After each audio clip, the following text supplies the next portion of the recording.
बोले परीक्षित तुमने बहुत सुंदर प्रश्न किया है कि भगवान के एक बचपन के सखा थे जिनका नाम है श्री सुदामा जी महाराज। भगवत प्रेमियों, सुखदेव बाबा की 2 बार समाधि लगी है भागवत जी को सुनाते में। एक बार तो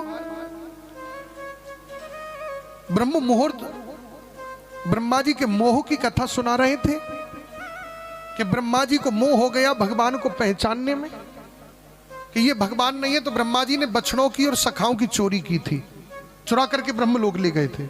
उस कथा को सुनाते सुनाते और सुखदेव बाबा की समाधि लगी थी।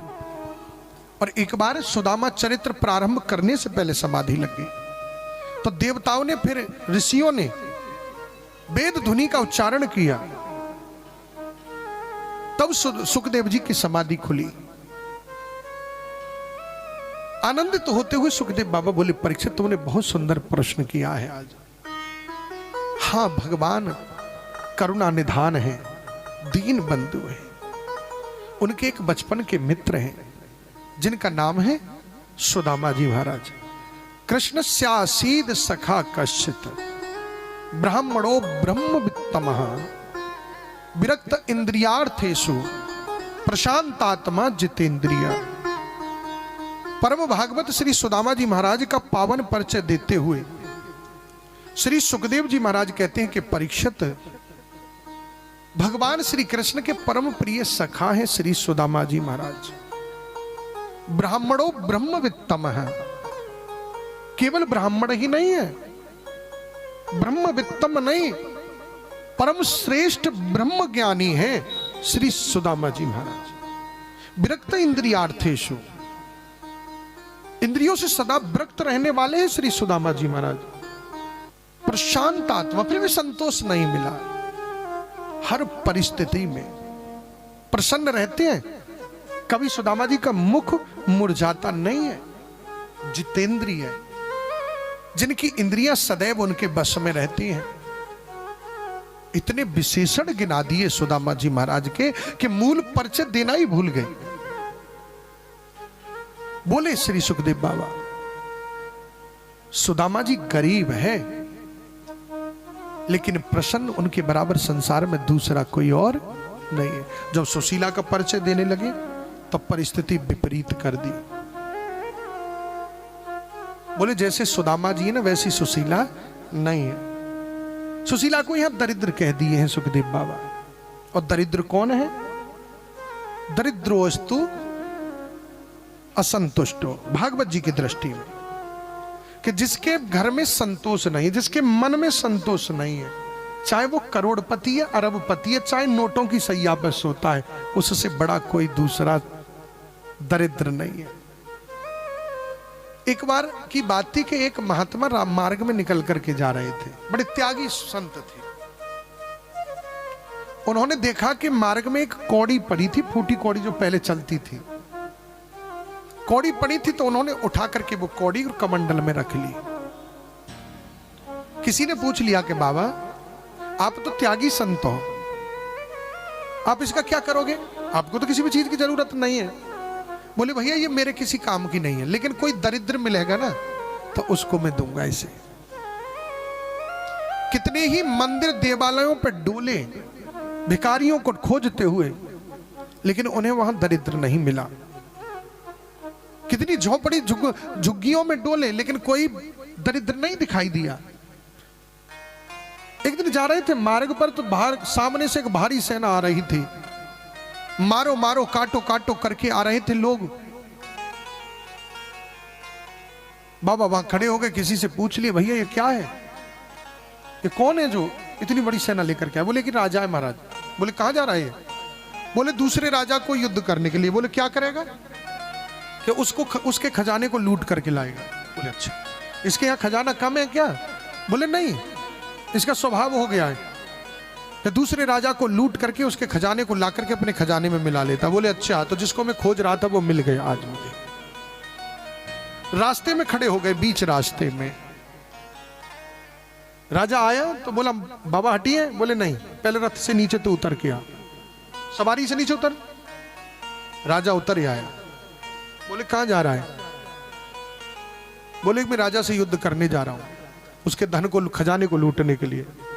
बोले अच्छा तेरे पास खजाना कम है? बोले कोई कमी नहीं है, हमारा तो ये शौक है। तो बोले अच्छा हाथ आगे कर। उसने हाथ आगे कर दिया, कमंडल से वो कौड़ी निकाल करके उसके हथेली पर रखते हुए बोले कि तुझसे बड़ा दरिद्र इस दुनिया में कोई दूसरा नहीं है, कोई दूसरा नहीं है।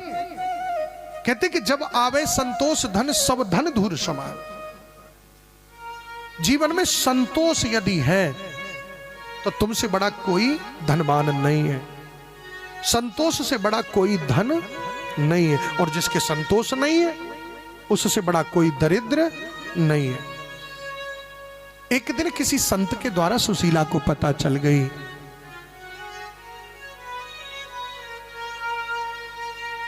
कि द्वारकापुरी के जो राजा हैं वो हमारे पति के मित्र हैं। तो सुशीला एक दिन बोलने लगी कि सरकार, मैंने सुना है कि द्वारकाधीश जो है वो आपके बचपन के मित्र हैं, कि आप उनसे मिलने के लिए आपका मन नहीं करता है? जैसे ही भगवत प्रेमी सुशीला ने ये शब्द कहे,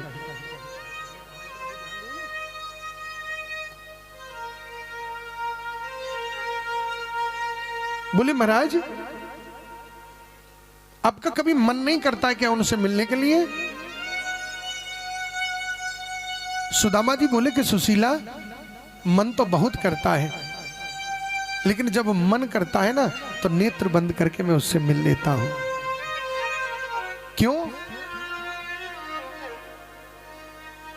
क्योंकि वो अब बहुत बड़ा राजा है और मैं अपनी कुटिया का राजा हूं, मैं भी कम नहीं उससे।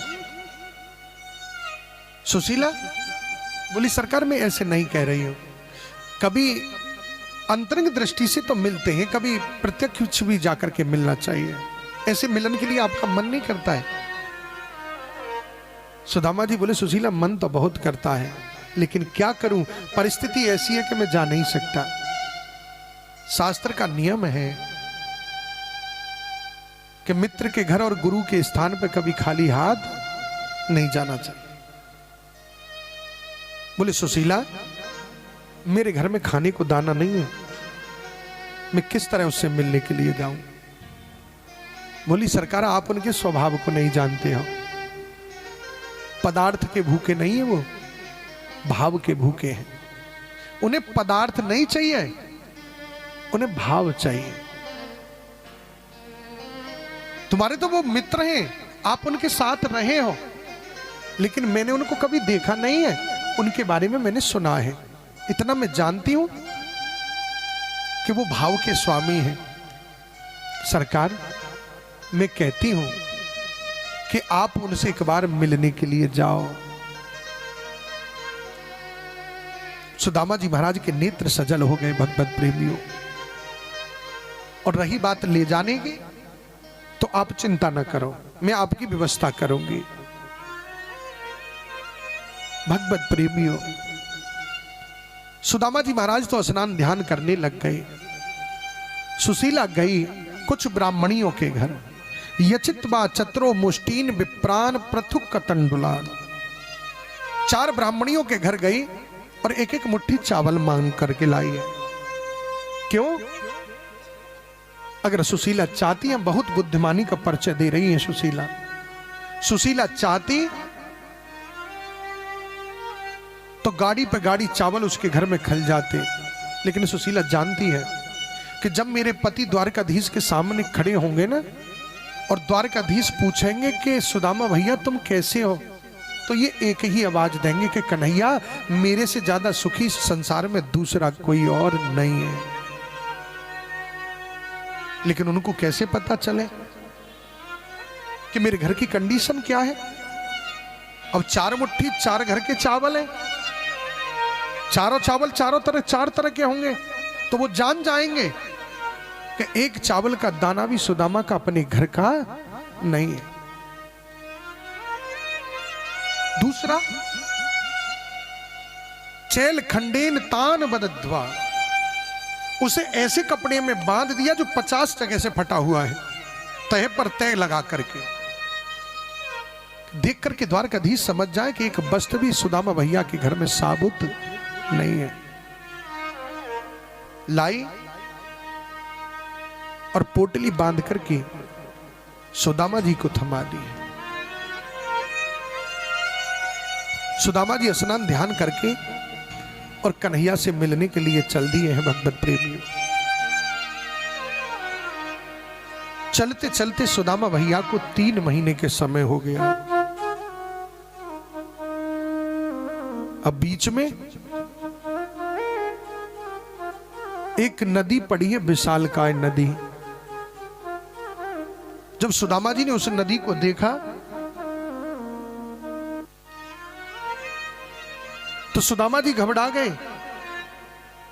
बोले कन्हैया, मैं तुझसे धन मांगने के लिए नहीं आ रहा हूं, मैं तेरे दर्शन के लिए आ रहा हूं।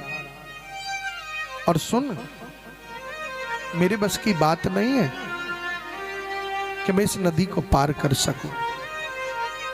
मेरे शरीर में इतनी ताकत नहीं है कन्हैया कि मैं इस नदी को पार करूं। सुन कन्हैया, तेरी 1000 बार गरज पड़े ना तो मुझे यहां से उठा ले जा,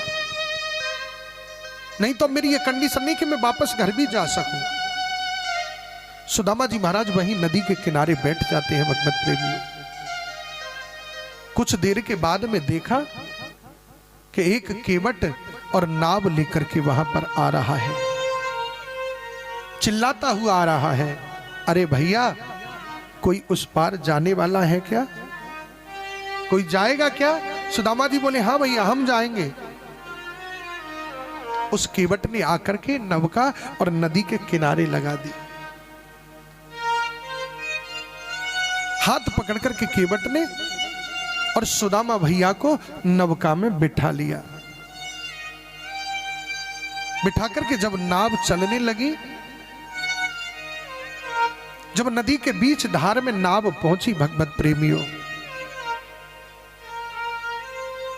तो आज केवट बार बार सुदामा भैया को देख रहा है। केवट कोई और नहीं है, मेरा कन्हैया केवट बन करके आया है।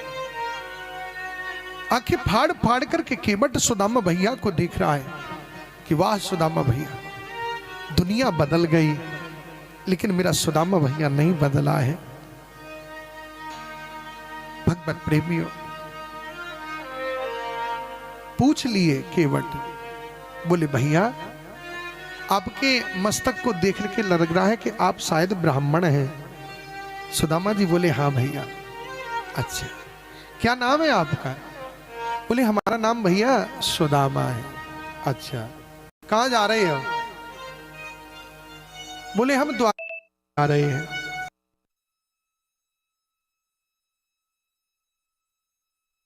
द्वारका का राजा है ना, वे हमारे बचपन का मित्र, हम उससे मिलने के लिए जा रहे हैं। बोले अच्छा, द्वारका का राजा और आपका मित्र? जाके मुकुट में भी लाखों मणियां लगी हुई हैं, जो स्वर्ण की पादुका पहन करके रहता है, अंतपुर के सिंहासन पर विराजता है, और आपकी कंडीशन के 20 जगह से धोती पटी हुई है। ये कैसे हो सकता है? सुदामा जी बोले कि भैया सुन, तैने जीवन भर नाव चलाई है, इस नदी से बाहर तूने निकल करके नहीं देखा है कुछ भी, कि इस पार से उठा करके तू उस पार कर दिया है, उस पार से उठा करके इस पार करता है। इससे ज्यादा तू उसके बारे में नहीं जानता है। वो मेरे बचपन का मित्र है। मेरा कन्हैया किसी के रूप सौंदर्य को नहीं देखता है, मेरा कन्हैया तो केवल भाव को देखता है कि तुम्हारा भाव कैसा है। बोले अच्छा, कोई बात नहीं, लेकिन एक बात बताओ, आप नौका में बैठे हो तो किराया देना पड़ेगा, आपके पास कुछ है क्या जो उतराई के बदले हमें दोगे? एकदम संकोच में पड़ गए सुदामा भैया। बोले भैया, रुपया पैसा हमारे पास नहीं है देने के लिए, और जो हमारे पास है उसे कोई लेता नहीं है। तेरी इच्छा हो तो हमें उस पार उतार दे, और तेरी इच्छा नहीं है तो जहां से लेकर के आया तू मुझे वहीं छोड़ दे। सुदामा जी बोले। सुदामा जी महाराज को देख करके आज मेरे गोविंद के नेत्र सजल हो गए हैं। बोले भैया ऐसी क्या वस्तु है जिसे कोई नहीं ले सकता है, जिसे कोई नहीं लेगा ना उसे हम लेंगे आज। सुदामा जी बोले मेरे पास में ना केवट गरीबी है, उस गरीबी को कोई नहीं ले सकता है। वाह मेरे केशव। आज सुदामा भैया का हाथ पकड़ करके नवका में बैठ करके और सुदामा जी की गरीबी को वहीं पे नाव की उतराई के बदले छीन लिए। ऐसा कोई दूसरा नहीं है मेरे गोविंद के जैसा भगवत प्रेमियों, उनके जैसा कोई दूसरा नहीं है। छीन लिए उनकी गरीबी को वहीं नाव की उतराई के बदले और जाकर के उस पार उतार दिए। जब उस पार उतारे तो उतर करके सुदामा भैया बोले केवट अभी यहां से द्वारकापुरी कितनी दूर है? बोले भैया वैसे तो ज्यादा दूर नहीं है, लेकिन मुझे लग रहा है कि आपको 2-3 महीने और लग जाएंगे पहुंचने में। फिर घबरा गए सुदामा जी, वहीं बैठ गए। मिट्टी का तकिया बनाए, उस फटी हुई धोती को आधी को बांध लिए और आधी को ओढ़ करके लेट गए। फिर बोल दिए कि कन्हैया तेरी गरज पड़े तो उठा ले जा, नहीं हम नहीं जा पाएंगे। सो तो जाते हैं, जब नेत्र खुलते हैं सुदामा भैया के तो सीधे द्वारकापुरी में दिखाई देते हैं। आज भगवत प्रेमियों जब सुदामा जी ने बड़ी बड़ी अट्टालिकाओं को देखा तो आश्चर्य में पड़ गए। एक पथिक जा रहा था, उससे पूछ लिए भैया ये कौन सी नगरी है? पथिक बोला महाराज ये द्वारकापुरी है। सुदामा जी बोले कहीं ऐसा तो नहीं हम कोई स्वप्न देख रहे हो? बोले नहीं नहीं आप वास्तव में द्वारकापुरी में खड़े हो। बोले अच्छा तो भैया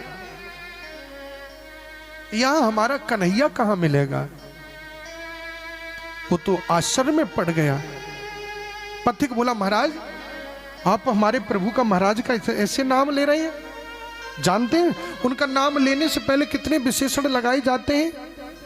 अनंत श्री समलंकृत छत्रपति राजमूर्ति धर्म चक्रवर्ती सर्वेश्वरेश्वर सर्वतंत्र स्वतंत्र गौविप्र प्रतिपालक विश्वबंद श्री श्री महाराजा धीराज द्वारकाधीश्वर श्री कृष्णचंद्र जी सरकार। जब इतना बड़ा नाम सुना तो सुदामा भैया के मुख से शब्द नहीं निकले और वापस वहां से हो लिए। पथिक बोला क्या हुआ महाराज? बोले भैया उसका नाम इतना बड़ा है तो काम भी उसका बड़ा होगा, और हम तो क्या थे बचपन में पढ़े ही तो थे उसके साथ में, अब वो हमको कैसे पहचानेगा? वो इतना बड़ा आदमी हो गया है। चल दिए वापस सुदामा भैया। पथिक ने पकड़ लिया सुदामा जी को, बोले महाराज जितना बड़ा उनका नाम है ना ऐसा उनके अंदर कोई गुण नहीं है। हमारे द्वारकाधीश करुणा के निधान है कि पहले तो किसी से मिलते नहीं है और जिससे एक बार मिल जाते हैं ना फिर उसे मेरा कन्हैया कभी भूलता नहीं है। भगवत प्रेम बोले यहां से सीधे जाओ, जो सामने बड़ा सा द्वार दिख रहा है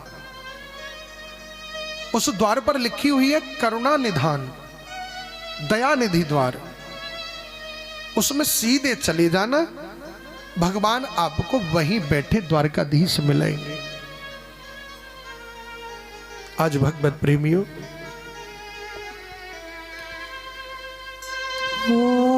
मैं गरीब हूं तो क्या है,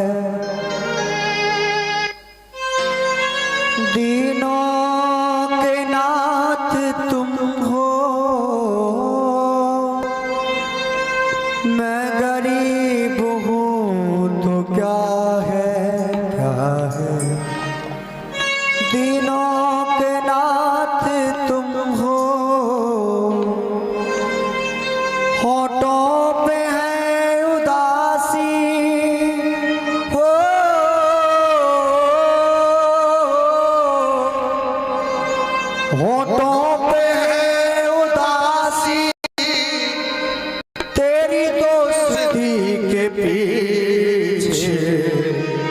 दर दर भटक रहा हूँ तेरी दोस्ती के पीछे, दर दर भटक रहा हूँ तेरी दोस्ती के पीछे।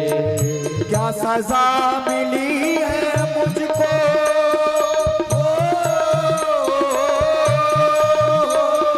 क्या सजा मिली है मुझको तेरी दोस्ती के पीछे, दर दर भटक रहा हूँ तेरी दोस्ती के पीछे, दर दर भटक रहा हूँ तेरी दोस्ती के पीछे।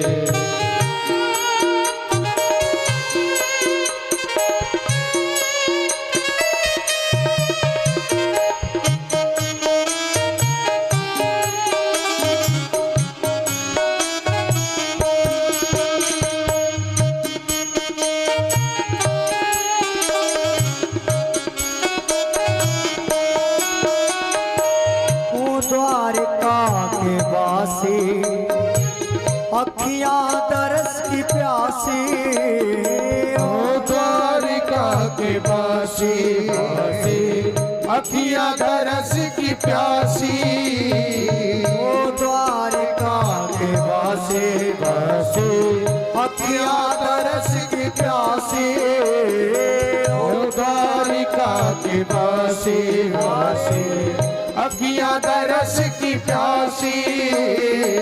दिखला झलक जरासी,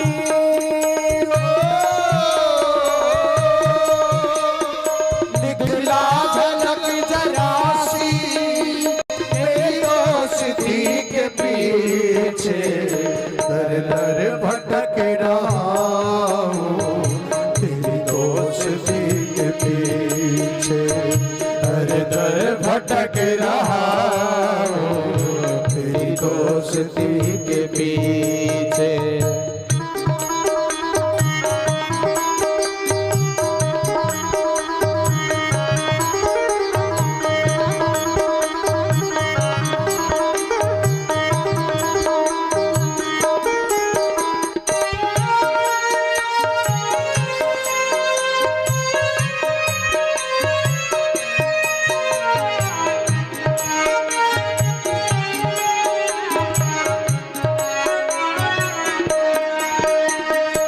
बचपन का यार तेरा आया तेरी गली में, बचपन का यार तेरा आया तेरी गली में, बचपन का यार तेरा आया तेरी गली में, बचपन का यार तेरा आया तेरी गली में।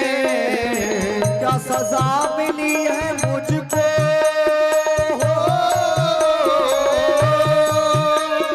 क्या सजा मिली है मुझको तेरी दोस्ती के पीछे, दर दर भटक रहा हूँ तेरी दोस्ती के पीछे, दर दर भटक रहा हूँ तेरी दोस्ती के पीछे।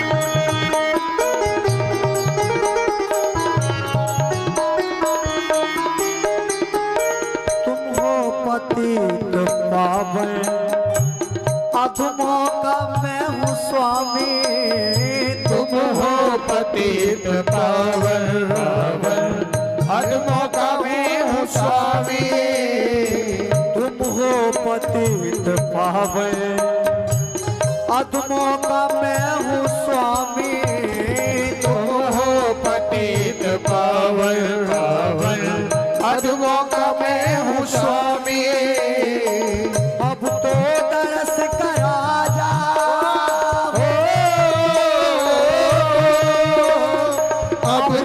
दरस करा जा, अब तो गले लगा जा, मेरी दोस्ती के पीछे दर दर भटक रहा हूँ, तेरी दोस्ती के पीछे दर दर भटक रहा हूँ, तेरी दोस्ती के पीछे क्या सजा मिली है मुझको, हो,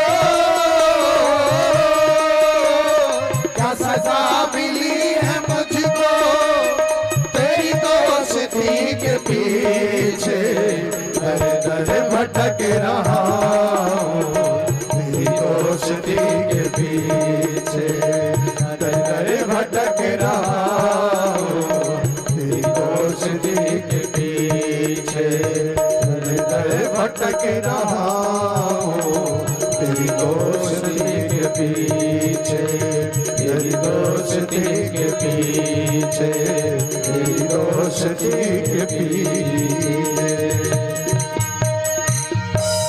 मैं गरीब हूँ तो क्या है, दीनों के नाथ तुम हो, मैं गरीब हूँ तो क्या है, दीनों के नाथ तुम हो, होठों पे है उदासी, हो, होठों पे है उदासी, तेरी दोस्ती के पीछे दर दर भटक रहा हूँ, तेरी दोस्ती के पीछे दर दर भटक रहा हूँ, तेरी दोस्ती तेरी दोस्ती के पीछे क्या सजा मिली है मुझको, हो, क्या सजा मिली है मुझको, तेरी दोस्ती के पीछे दर दर भटक रहा हूँ, तेरी दोस्ती के पीछे दर दर भटक रहा हूँ, तेरी दोस्ती के पीछे। आज भगवत प्रेमियों, सुदामा जी महाराज उस दयानिधि द्वार पर पहुंच गए। वहां पर द्वारपाल खड़े थे तो द्वारपालों ने से कहे, भैया हमें कन्हैया से मिलना है, हम उनके बचपन के मित्र हैं, उससे मिलने के ताई यहां पर आए हैं। द्वारपाल ने कही, सरकार मैं यहां का सेवक हूं, मुझे 2 मिनट का समय दे दीजिए, मैं महाराज से आज्ञा लेकर के आता हूं। द्वारपाल गया। भगवत प्रेमियों, भगवान अपने अंतपुर के सिंहासन पर बैठे हुए थे। जाकर के द्वारपाल ने कही कि सरकार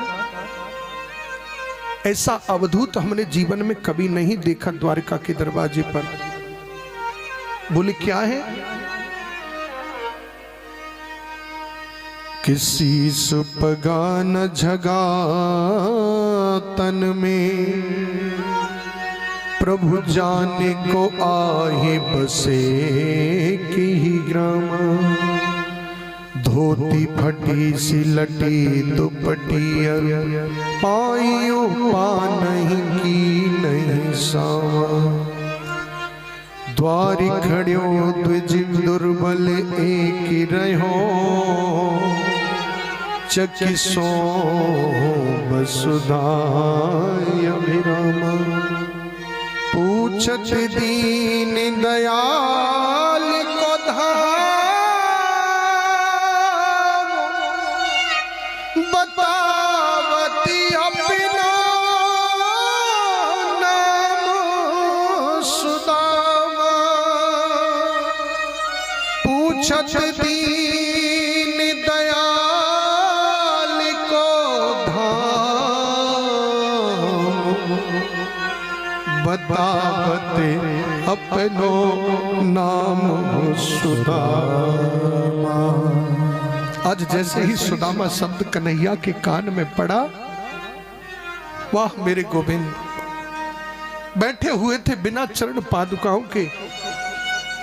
आज उस जमुना रेती में तपती हुई, धूप की तपती हुई रेती में मेरा कन्हैया नंगे पैर दौड़ लिया, भुजा पसार करके, हाय सुदामा भैया, हाय सुदामा भैया।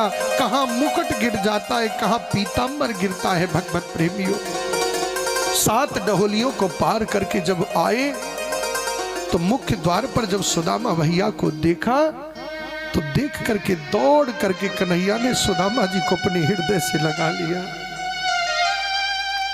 भगवत प्रेमियों, आज देख करके सुदामा को मेरा गोविंद रो गया है। धिक्कार है मुझे ऐसे ऐश्वर्य पर। आज जब सुदामा जी की कंडीशन को देखा कि मैं आज अपने मित्र की गरीबी को दूर नहीं कर सका, बार बार सुदामा जी के चेहरे को देखते हुए कन्हैया भाव विभल होकर के हृदय से लगा करके सुदामा भैया को अंदर लेकर के आए, आकर के आज और सुदामा जी को सिंहासन पर बिठा दिए और आप चरणों में बैठ गए। रुक्मणी से बोले, रुक्मणी जल्दी जाओ, झरिया में जल लेकर के आओ, आज मुझे इस ब्राह्मण के चरण धोने हैं। आज इसके चरणोदक से मैं अपनी द्वारकापुरी को पवित्र करूंगा। भगवत प्रेमियों, माता रुक्मणी जल लेकर के आ नहीं पाई, तब तक मेरे गोविंद अपना पीतांबर लेकर के सुदामा भैया के चरणों को पहुंचने लगे। धूल मिट्टी जो लगी हुई थी, जैसे ही नीचे की तरफ देखे तलवे साइड में कि बड़े बड़े छाले पड़ करके फूट गए, उन छालों में कंकड़ लगे हुए हैं। ऐसे बेहाल बिवाइन सो पग कंटक जाल लगे पुन जोई। हाय महादुख पायो सका तुम आए इते न किते दिन कोई। कि देख सुदामा की दीन दशा करुणा करके करुणा निधि रोए। पानी परात को हाथ छुयो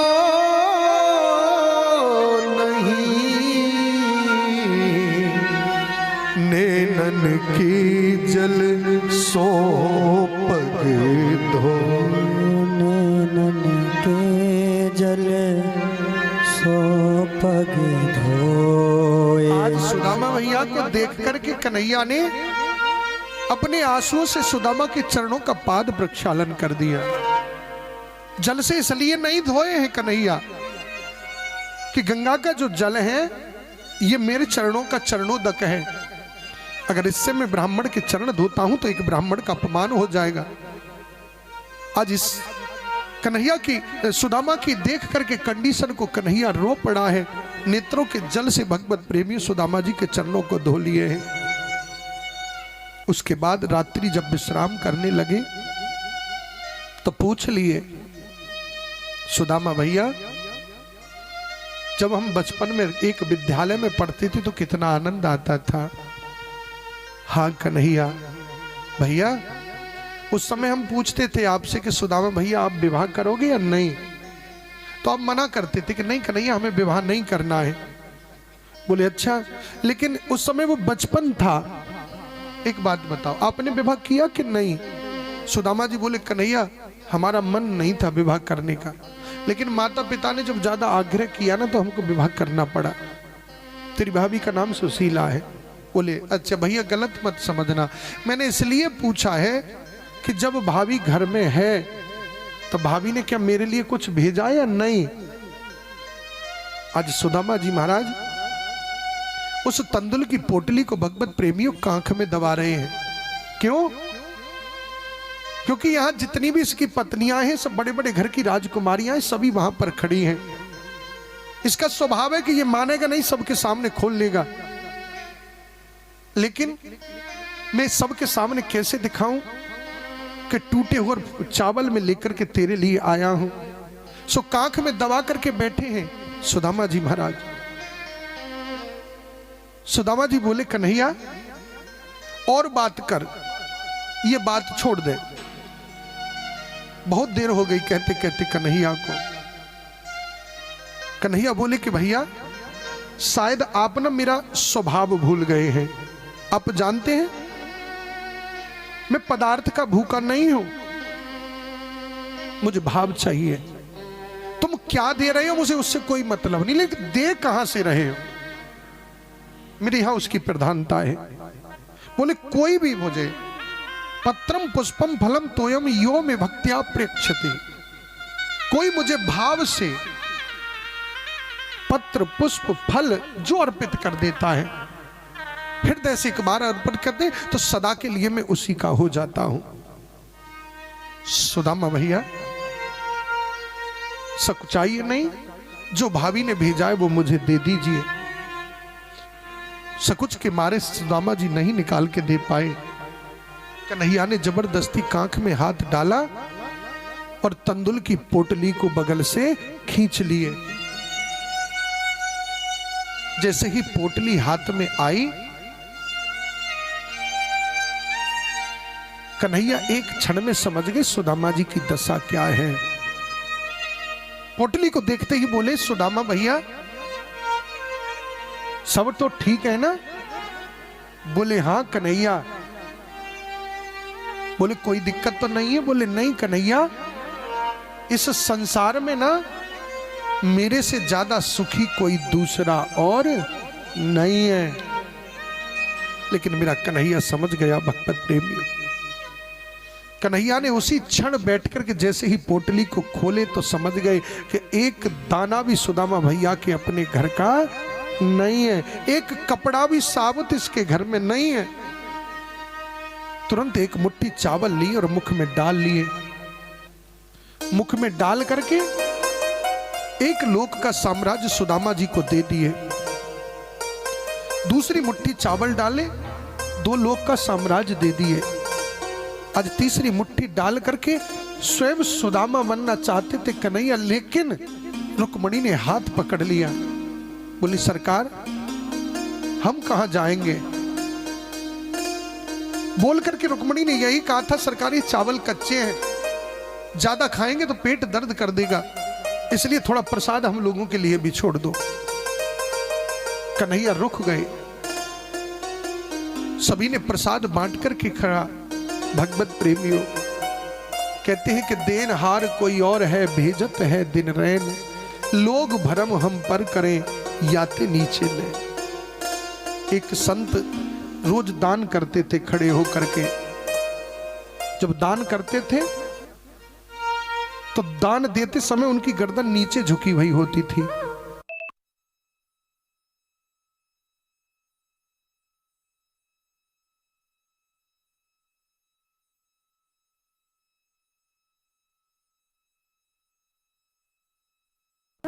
भेजत है दिन रैन, लोग हम भरम हम पर करें याते नीचे ले। कि लोग हमें समझ रहे हैं कि देने वाले हम हैं, लेकिन देने वाला कोई और है, तो हमें सकुच लगती है, इसलिए शर्म की वजह से हम नजर झुका लेते हैं। न देने वाले को पता है न लेने वाले को पता है। भगवत प्रेमियों आज कन्हैया ने क्या दिया है वो सुदामा भैया को नहीं पता। क्या दे दिए कन्हैया वो कन्हैया को भी नहीं पता लगी। भगवत प्रेमियों जैसे ही आज सुदामा भैया को एक रात्रि विश्राम किए, सुबह होते ही जब चलने लगे तो भागवत जी में ऐसा वर्णन है कि कन्हैया ने धोती तक नहीं बदली सुदामा भैया की। सुबह को जब चलने लगे, कन्हैया दरवाजे पे खड़े होकर के विदा करते हैं तो सुदामा जी इसलिए रो रहे हैं कि आज मैं फिर अपने कन्हैया को छोड़ करके जा रहा हूं, लेकिन आंसुओं को सुदामा जी छुपा जाते हैं कि कहीं लोग ये ना समझ लें कि मैं सुदामा को कुछ नहीं दिया, इसलिए सुदामा रोता हुआ जा रहा है। पीछे मुड़कर के बार बार देखते जा रहे हैं। कन्हैया ने फिर रोक लिया सुदामा भैया को, भैया भाभी ने कोई संदेश भेजा था क्या? बोले हाँ। तेरी भाभी ने कहा था कन्हैया कि 1 मास द्वैपाक में 2 एकादशी हो, सो प्रभु दीन दयाल ने नित्य प्रतिदीनी मो। कन्हैया बोले भैया ऐसी बात है तो जाकर के भाभी से कह देना कि होनी थी सो है गई, पर अब ना ऐसी हो। भाभी तेरे महल में नित्य द्वादशी हो। कि भाभी से कह देना आज के बाद कभी उसे कहना नहीं पड़ेगा। सुशीला ने संदेश भेजा था कि सरकार महीने में 2 एकादशी के व्रत पड़ते हैं जो आपके भक्त करते हैं, लेकिन रोज मेरे बच्चे भोजन की जब इच्छा प्रकट करते हैं तो मुझे कहना पड़ता है कि बेटा आज एकादशी का व्रत है। सरकार मैं पूछना चाहती हूँ आखिर ये एकादशी मेरे घर में कब तक चलेगी? कन्हैया ने उत्तर दे दिया भाभी अब तक जो होनी थी है गई, अब आगे नहीं होगी। अब तुझे कभी नहीं कहना पड़ेगा कि बेटा बच्चों से कि आज एकादशी, आज अब से रोज तेरे घर में द्वादशी हुआ करेगी। भगवत प्रेमी 6 महीना सुदामा भैया को जाने में लगे और 6 महीना आने में लगे। उसके बाद जब 1 साल के बाद लौट करके आए तो जहां पर सुदामा भैया की कुटिया थी वहां बड़ी बड़ी अट्टालिकाएं बनी खड़ी हैं, महल बने खड़े हैं। सुदामा जी आश्चर्य में पड़ गए। सुदामा जी ने जे देखा तो वहां एक पथिक से पूछ लिया कि भैया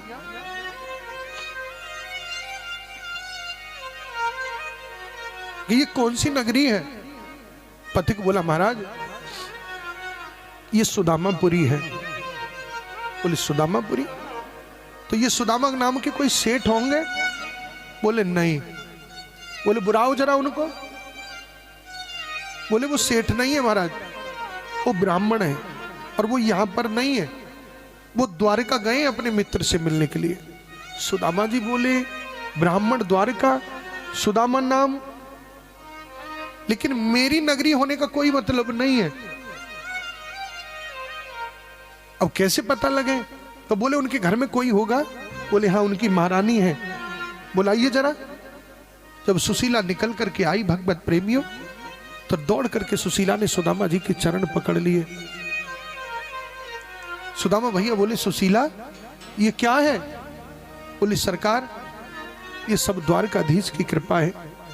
बोले अच्छा तो सुन सुशीला, तुझे चाहिए था धन, मुझे चाहिए था दर्शन। तुझे धन मिल गया, मुझे दर्शन मिल गया। मैं इन महलों में नहीं रहूंगा। सुशीला बोली सरकार जब आप ही इन महलों में नहीं रहेंगे तो मैं रह करके क्या करूंगी? दोनों पति पत्नी उस महल का त्याग करके भगवत प्रेमियों और भजन करने के लिए जंगल की तरफ चल दिए। कुछ दूर पर निकले ही थे तो पीछे से आवाज आई, अरे ओ सुदामा भैया। पीछे मुड़ करके देखा तो द्वारकाधीश महल के दरवाजे में बैठे हैं भगवत प्रेमी। दौड़ करके सुदामा जी आए, कन्हैया ये क्या है? बोले भैया ये मेरा प्रसाद है, बोले कन्हैया मैं इन महलों में नहीं रह सकता, मुझे तेरा भजन करना है, मुझे झंझट में नहीं फंसना है। बोले भैया मैं आपको वचन देता हूं, आप इसे मेरा प्रसाद समझ करके भोगिए, आपको कभी भजन में विघ्न नहीं होगा, न कभी आपको अभिमान होगा। ऐसा वचन देकर के भगवत प्रेमी हो कन्हैया वहां से तुरंत अंतर ध्यान हो जाते हैं। अनंत वर्षों तक सुदामा भैया ने और उनकी पत्नी ने उस भोग का उपभोग किए। भगवान का भजन करते करते अंत में उन्होंने अपने परम धाम को प्राप्त कर लिया है। बोले वृंदावन बिहारी लाल की जय।